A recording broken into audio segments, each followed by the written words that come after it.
It's now time for our weekly guest. Today I'm joined from Liverpool by Nadia Atique, a Yemeni designer who's living every fashion-obsessed 30-year-old's dream. She's already been profiled by Vogue magazine for bringing together her two passions in life. Her sportswear collection merges her love of her football club, Liverpool, and her religion, Islam. Nadia, thank you so much for speaking to us here on Middle East Matters. Now, your career started out in healthcare.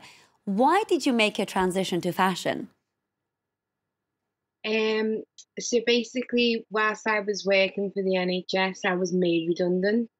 And once I was made redundant, I realised that now I had to follow something that I was truly passionate about. I've always been very creative. I always loved to style my family and my friends. And from there, I decided, I'm going to follow my passion for fashion. Yeah, so it kind of went from there, really.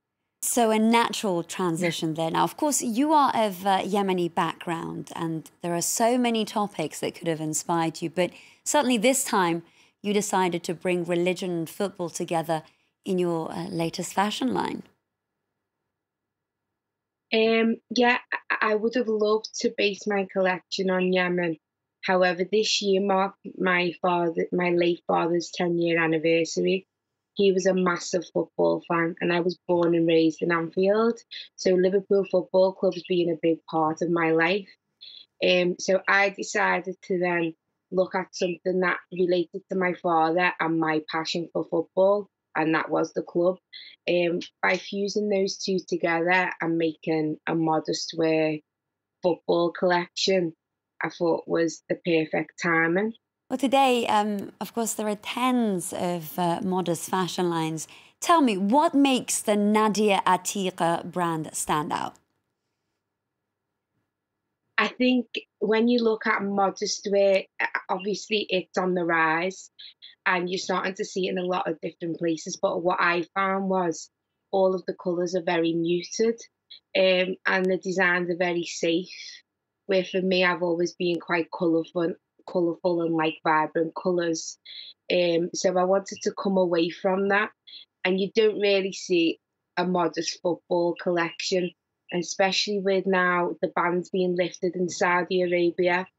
Um, I thought, what better time for women to embrace that? Women, even from Saudi Arabia or here, Muslim women who like football and would want to wear something football related. Why not?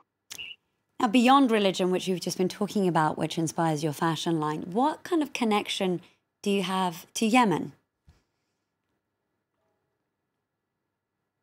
Well, my family, my parents were born and raised in Yemen, but they've been in the UK for over 40 years. My extended family, so like my grandparents and my aunties and uncles, used to visit a lot when I was younger. So I always had that bond, and my mum was very traditional. She came from like the village of Malach, and my dad was from Aden. So I had the fusion of both. It was like the best of both worlds. And obviously being raised in the UK.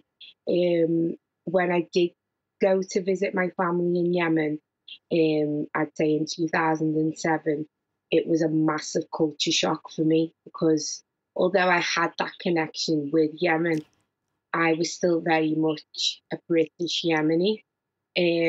So although it was very different and there was the culture shock, I fell in love with the country, and my 2 month trip then turned into a year's trip. So it was amazing, but unfortunately, due to the circumstances in Yemen right now, I'm unable to visit. As you just mentioned, you haven't been to Yemen for a number of years, but you still have family in the country. What do they tell you about the state of Yemen? Very briefly, Nadia. Yes, they do.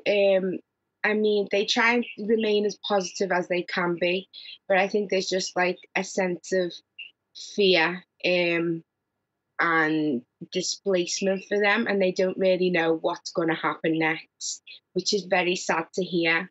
Um, and it's it's very heartbreaking to know that your family is somewhere over there and you're so helpless. On yeah, like the forgotten war, no one wants to talk about and no one wants to do anything about. Nadia Atique, Yemeni fashion designer from Liverpool. Thank you so much for joining us here on France 24.